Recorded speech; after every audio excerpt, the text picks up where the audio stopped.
आज मैं एक्सप्लेन करने वाली हूँ एक रिक्वेस्टेड मानवा को जिसका नाम है लस्ट, और ये मेरे फेवरेट व्यूवर ने किया है, तो मैं उनको थैंक यू कहना चाहूँगी क्योंकि ये मानवा मुझे काफ़ी ज़्यादा पसंद आई। तो without wasting time let's start the explanation. हमारी स्टोरी की शुरुआत में हम लोग अपने बॉटम कैरेक्टर को देख पाते हैं जिसका नाम था दोंगिम। दूसरी तरफ हम लोग देख पाते हैं अपने टॉप कैरेक्टर को जिसका नाम होता है जियोनक्यूब, और वो जो कि है बॉटम को बीच से दे रहा होता है। तो ये सारी चीज़ें यहीं पर चल रही थी जहाँ पे सारी चीज़ें ठीक ही चल रही थी। देखने से तो ये लग रहा था, लेकिन हमेशा जैसा देखे वैसा होता नहीं है। सारी चीज़ें चली रही थी, तभी बीच में हमारा बॉटम कैरेक्टर यानी कि दोंग्युम कहता है कि वो जल्द ही शादी करने वाला है। ये चीज़ सुनने के बाद हमारे टॉप कैरेक्टर यानी जियोनग्युम का रंग ही उड़ जाता है। ये सारी यहाँ पे चीज़ें चल रही थी। पहला शौक उसे मिलता है, दूसरा शौक काफ़ी जल्दी मिल जाता है। यहाँ पे बॉटम के फादर आ जाते हैं और उसके बाद कहते हैं तुम्हारी हिम्मत कैसे हुई मेरे बेटे को छूने की।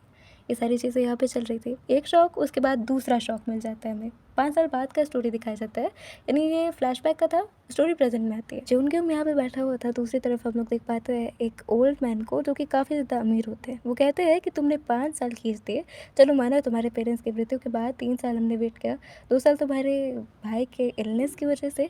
यहाँ पे जियोनग्युम ने इन्हें कहा हुआ था कि वो मेंटली इल है, यानी कि दोंगिम थोड़ा सा मेंटली इल है, दैट्स व्हाई ये शादी नहीं हो सकती। और स्टोरी के शुरुआत में अगर जाओ तो बॉटम ने कह दिया था कि वो शादी जल्द ही करने वाला है, जिससे टॉप का रंग उड़ गया था। दोंगिम के पेरेंट्स के मरने के बाद 1 साल का जो कि है ले सकते थे कि 1 साल तक शादी ना हो, उसके बाद हो सकती थी, लेकिन 5 साल खींच दिया गया था इस चीज़ को। फिर शादी 5 साल पहले ही फिक्स हो गई थी, लेकिन अभी शादी टूटती है तो लड़की पे ही कमी निकाले जाएंगे और लड़की का जो फैमिली उसका बहुत ही ज़्यादा इंसल्ट हो जाएगा। लड़की के फादर जियोनग्युम को जो कि 2 ऑप्शन देते हैं, या तो वो खुद ही लड़की से शादी कर ले या फिर अपने भाई की शादी कराए और उसके भाई का जो कि है लड़की के ही घर पे रखा जाएगा और अच्छी तरीके से ध्यान रखा जाएगा उसका। अब यहाँ से ओल्ड मैन चले जाता है और उसके बाद यहाँ पे जियोनग्युम अपना हाथ तेजी से पटकता है और उसे काफ़ी ज़्यादा यहाँ पर गुस्सा आ रहा था। आते जाते ही ओल्ड मैन कहता है कि मुझे अच्छी तरीके से पता है कि इन ऑप्शन के अलावा तुम्हारे पास कोई ऑप्शन नहीं है, तो ज़्यादा सोचना मत और अपने भाई को फोर्स करने से बेहतर है कि उसे ये शादी करने दो या खुद ही ये शादी कर लो। जियोनग्युम का हम लोग रिएक्शन देख पाते हैं जो कि साफ पता चल रहा था कि इन दोनों ऑप्शन में से वो कोई भी नहीं चाहता। ना ही वो चाहता कि उसके भाई की शादी उस लड़की से हो, ना ही उसकी खुद की शादी हो। जियोनग्युम ने अपना हाथ इतना तेजी पटक लिया था कि उसके हाथ से ब्लीडिंग होना स्टार्ट हो जाता है। हेड सर्वेंट यहाँ पर आती है और कहती है कि कोई जल्द से जल्द एक फिजिशियन को बुलाओ क्योंकि इनके हाथ से खून बह रहा है। गुस्से में जियोनग्युम कहता है कि उसे कोई भी ज़रूरत नहीं और यहाँ से वो लोग चले जाए, लेकिन यहाँ पे हेड सर्वेंट कहती है कि लेकिन सही की बात जो कि है दोंगिम की है। तो वो पूछता है कि क्या बात है। वो बताती है कि ये लड़का जो कि है कुछ समय पहले ही हमारे लिए काम करना शुरू किया और अभी भी ये सीख ही रहा है, लेकिन दरअसल यंग मास्टर इसको अंदर लेकर गए और उसके बाद बहुत सारी ऐसी चीज़ हुई। अब समझ जाओ क्या हुआ। इस सर्वेंट के गले पे हम लोग देख पाते हैं जो कि एक मार्क भी होता है, यानी दोंगिम ने इसको कमरे के अंदर लेके गया और वगैरह वगैरह ये सारी चीज़ें हुई। अब यहाँ पे जियोनग्युम दोंगिम के पास जाता है। दोंगिम को हम लोग देख पाते हैं जो कि एक पेड़ के पास खड़ा हुआ था। ना ही उस पेड़ में कोई फूल थे और ना ही कोई पत्ते। दोंगिम साइड आए थे जो कि है जियोनग्युम को यहाँ पर आकर दिखता है और यहाँ पे जियोनग्युम दोंगिम से बोलता है कि तुम यहाँ पर क्या कर रहे हो, तुम्हें ठंड लग जाएगी। जियोनग्युम के हाथ से खून बह रहा होता है क्योंकि उसके हाथ में भी चोट लग भी चीज़ पटकी थी और ये खून देख के वो कहता है दोंगिम कि ये खून किसका है, और उसके बाद वो उसे हक कर देता है। जियोनग्युम कहता है कि देखो तुम्हें यहाँ नहीं रहना चाहिए, तुम्हें ठंड लग जाएगी ना।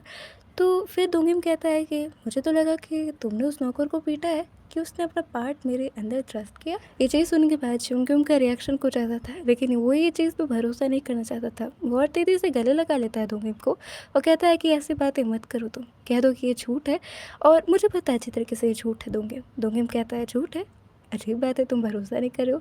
देखिए सच तो ये है कि उसने इतनी बार ट्रस्ट किया था अपने पार्ट को मेरे अंदर कि अभी तक मुझे फील हो रहा है। देखो जियोनग्युम तुम्हें आसानी हो इस वजह से मैंने उसके गर्दन में मार्क भी कर दिया था, क्या तुम्हें वो नहीं मिला। दोंगिम जियोनग्युम से कहता है कि तुम्हें गुस्सा करने की कोई भी ज़रूरत नहीं है क्योंकि तुम अच्छे तरीके से जानते हो कि तुम ही वो एक पर्सन हो जो कि मेरे पास है और मेरे पास तो कुछ भी नहीं है। जियोनग्युम को अब दोंगिम गले लगाकर कहता है कि और वो भी तो तुम ही पर्सन हो ना जो अपने भाई के लिए इतना ज़्यादा लस्ट रखता है। हर रात हर दिन वो उसे किस तरीके से ट्रीट करता है। जियोनग्युम को गले लगाते हुए वो उसे कहता है कि क्या हमें अंदर चलना चाहिए, और उसके बाद हम लोग अंदर दिख पाते हैं। दोनों साथ में इंटीमेट हो रहे थे, लेकिन यहाँ पे जियोनग्युम का आंखें कवर की हुई थी एक पट्टी से। यहाँ पर काफी सारी बातें चल रही थी। तभी दोंगिम जियोनग्युम से कहता है कि बताओ तुम्हें कैसा महसूस हो रहा है ये सारी चीजें करके मेरे साथ, और अब जब तुम मेरी औरत के साथ शादी कर रहे हो तब तुम्हें कैसा महसूस हो रहा है। जिस लड़की से शादी होने वाली थी दोंगिम की, अब जियोनग्युम उससे शादी कर रहा था, इसीलिए उस लड़के से जो कि होने वाली दुल्हन होती है दोंगिम की, वो उसे अपनी दुल्हन कह रहा था, यानी अपनी वुमेन कह रहा था। अभी तक मैंने एक्सप्लेन किया था 2 चैप्टर, अभी तीसरा चैप्टर शुरू हो जाता है जहाँ पे जियोनग्युम बोलता है कि उसे फेस देखना है दोंगिम का, तो उसका आंखों की पट्टी प्लीज़ हटा दे। लेकिन यहाँ पे दोंगिम कहता है कि ऐसा अलाउ नहीं है, वो ऐसा चीज़ अलाउ नहीं कर सकता। और आखिरकार वो उसके फेस में देखना ही क्यों चाहता है। दोनों साथ में इंटीमेट हो ही रहे थे, तभी दोंगिम जो कि है जुनगिम के टॉप पर आ जाता है और उसके बाद कहता है हम लोग हर रात ये चीज़ करते हैं, लेकिन तुम हमेशा जो कि हो मेरे इनसाइड को फिल कर देते हो। क्या मैं प्रेग्नेंट हो पाऊँगा? ओह, मैं तो आदमी हूँ, मैं प्रेग्नेंट नहीं हो सकता।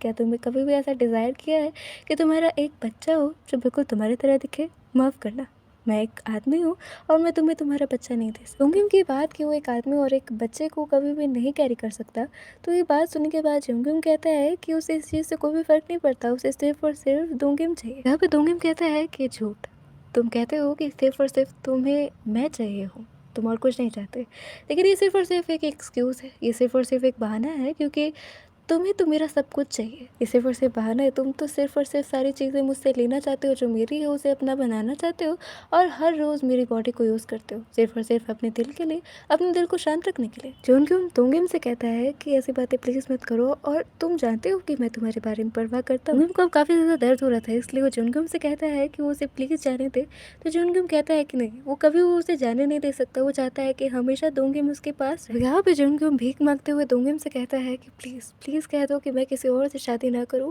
और फिर जो तुम कहोगे ना, जो कहोगे करने को मैं करूंगा, जैसे हमेशा से करते हैं। अब यहाँ पे दोंगिम कहता है कि भला मैं ऐसा क्यों कहूँ, और वो उसकी पट्टी हटा देता है आंखों से और फिर कहता है कि एक बार, बस एक बार ये शादी हो गई और तुम्हारी आंखें कहीं इधर उधर होंगी ना, तो मैं बहुत दूर चल जाऊँगा, इतना दूर कि तुम कभी मुझे खोज भी नहीं पाओ। दोंगिम ये भी कह देता है कि और अपने आप वो दिन काफ़ी करीब आएगा जब तुम मुझे खोज तक नहीं पाओगे। अब ये सारे हार्श वर्ड सुन के जोनग्यूम रोने लगता है और उसको रोना ऐसे देख के दोंगिम उससे कहता है कि तुम्हें रोने की कोई भी ज़रूरत नहीं है, मैं विश करता हूँ कि तुम कभी भी खुश ना रहो।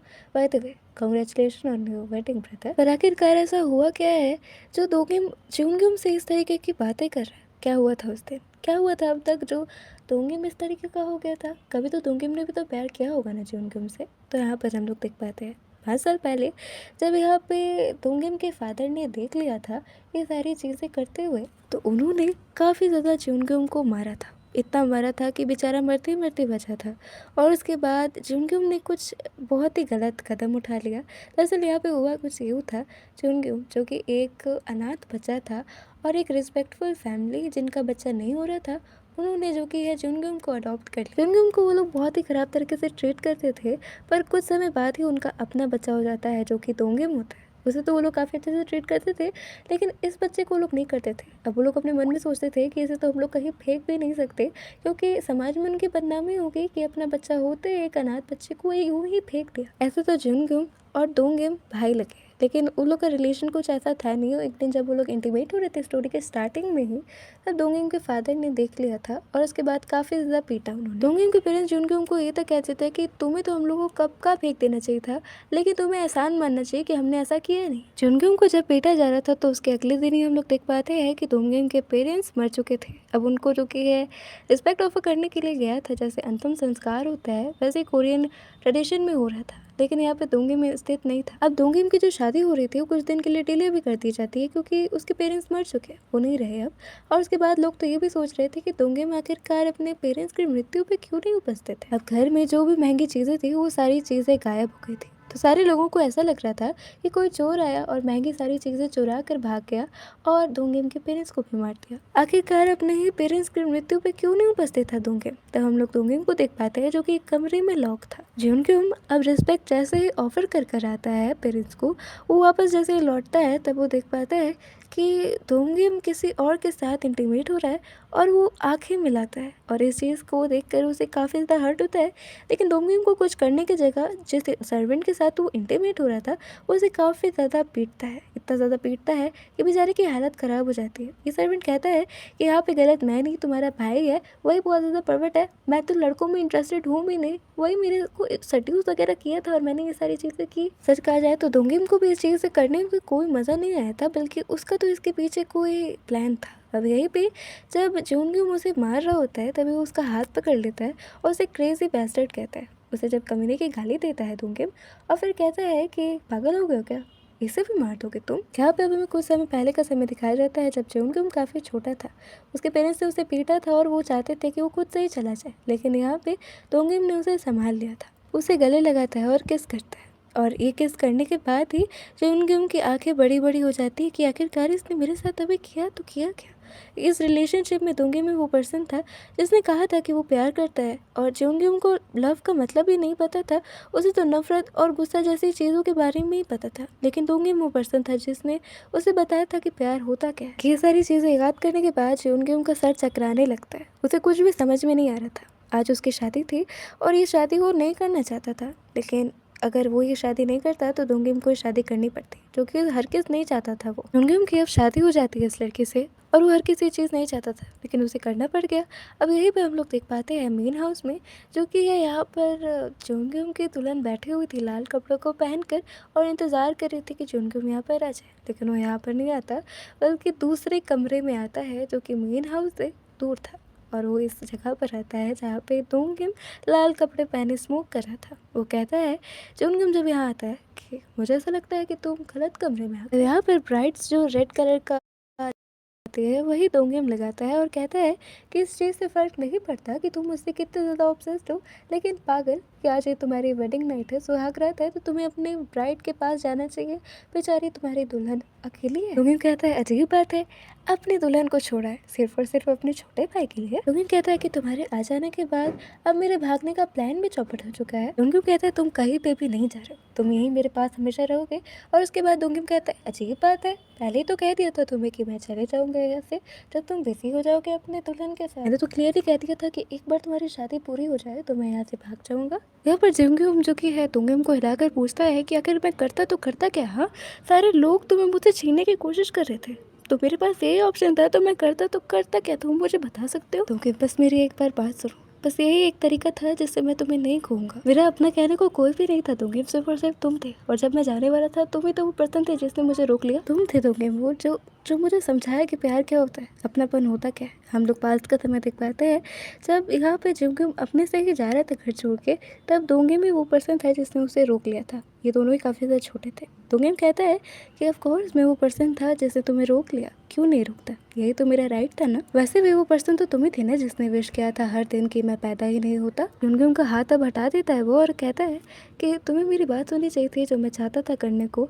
तो मुझे कॉन्ग्रेचुलेशन कह सकते थे मेरे शादी पे, और हम लोग ये जगह छोड़कर चले जाते। मेरा तो प्रॉपर प्लान था ना, लेकिन उसका धज्जियाँ उड़ा दिया तुमने। मैंने तो सोचा था शादी कर लूँगा और उसके बाद ये जगह छोड़ दूंगा, लेकिन तुमने क्या किया, मेरे पेरेंट्स को मार दिया और मेरा सब कुछ मुझसे छीन लिया। अगर चलो मान लिया जाए सब किया भी, तो तुमने एटलीस्ट मेरे से तो भीख तो मांगनी चाहिए थी माफ़ी की, पर तुमने वो भी नहीं किया। मुझे अभी तक तुमसे नफरत करनी चाहिए थी, लेकिन पता है मैंने तुम्हें अपने आप ही माफ़ कर दिया। तो क्या अब तुम्हें समझ में आया कि आखिरकार दोंगे अपने मुंह से इतने ज़्यादा हार्शफुल वर्ड्स क्यों निकालता था, और अब तक उसने ये सारी चीज़ें क्यों किया। आखिरकार वो इंटीमेट इसलिए हुआ था उस सर्वेंट से कि वो उसे गिल्टी फील करा पाए, जितना हो सके जोंगुम को गिल्ट फील करा सके, क्योंकि अभी तक उसे गिल्टी फील नहीं होता कि उसने उसके पेरेंट्स को मारा। जोंगुम कहता है मुझे तो ये तक डाउट होता है कि क्या मैं तुम्हें गुड बाय कह पाऊंगा जाने से पहले। जोंगुम से कहता है कि तुमने इनमें से एक भी चीज़ नहीं की और यही तो वजह थी कि तुम मुझे खो चुके। सारी चीज़ें सुनने के बाद जोंगुम का दिमाग खराब हो जाता है और वो फोर्सफुली जो कि इंटीमेट होने लगता है दोंगिम के साथ। दोंगिम रेजिस्ट करता है इस चीज़ से, उसे दर्द हो रहा है, वो ये सारी चीज़ें नहीं कर सकता। और दोंगिम कहता है तुम्हें क्या लगा था अपनी बीवी को मेन हाउस में रखोगे और मुझे इस जगह पे कैद करके जो चाहोगे वो करोगे।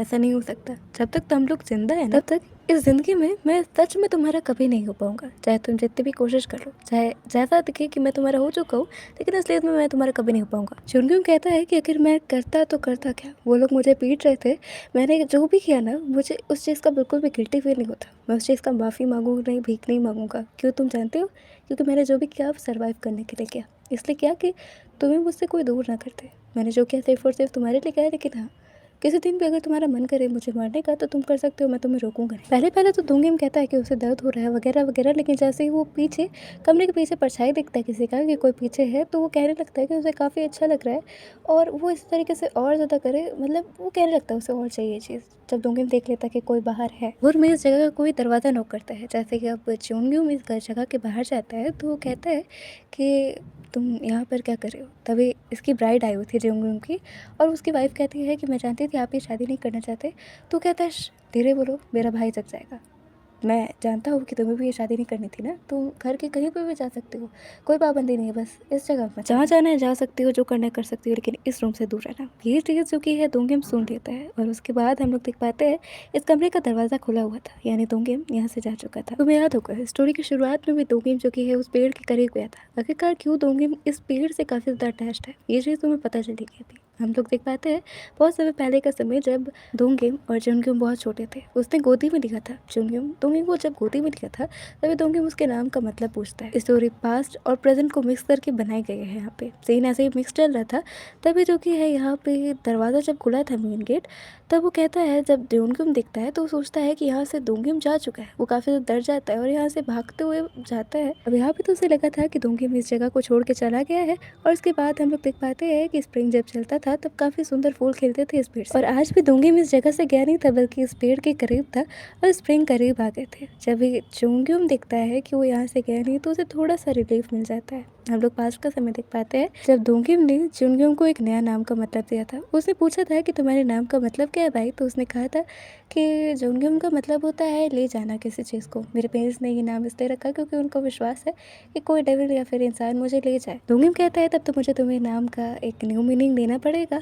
जब फूल खिलता है ना, तुम्हारी स्माइल बिल्कुल वैसी है, यानी जुनग्योम का नाम का मतलब हो गया जब एक फूल खिलता है तो उस इंसान की स्माइल बिल्कुल वैसे ही है। दोंगेम भी वो पर्सन था जिसने जुनग्योम को सिखाया था कि आखिरकार जीते कैसे है, और न्यू नाम का मीनिंग दे दिया था, यानी न्यू जिंदगी उसने उसको दे दी थी। यानी कि अब जो कि है दोंगेम उसे छोड़ के नहीं जाएगा। इस चीज़ को देखने के बाद कि दोंगेम उसे छोड़ के नहीं गया जुनग्योम को, उसे रिलीफ काफ़ी ज़्यादा मिलता है और वो उसके तरफ करीब आता है दोंगेम चलते हुए। मेरी तरह से स्टोरी को देखोगे, मेरे नज़रिए से स्टोरी को देखोगे तो समझ जाओगे पूरी स्टोरी को। यहाँ पे दोंगेम किसी और सर्वेंट के साथ इसलिए इंटीमेट हुआ था कि वो जो कि गिल्टी फील करा पाए, क्योंकि उसने कहा था कि इसे भी मार दोगे क्या तुम, यानी उसके पेरेंट्स को मारा, यानी इसको भी मार दोगे। उसके पेरेंट्स को मारा था ना चुनग्योम ने, तो उसने कहा वो बस गिल्टी फील कराना चाहता था कि बस एक बार चुनग्योम उससे माफ़ी मांग ले, पर उसने नहीं मांगी। मैं समझती हूँ चुनग्योम का हालत को, लेकिन उसे मारना नहीं चाहिए था दोंगेम के पेरेंट्स को। यहाँ पर दोंगेम अब कभी छोड़कर तो नहीं जाएगा चुनग्योम को, लेकिन यहाँ पे उन लोग के रिश्ते में थोड़ी दरार आ गई। इसी वजह से तो वो उसको इतने ज़्यादा हार्शफुल वर्ड्स कहता है।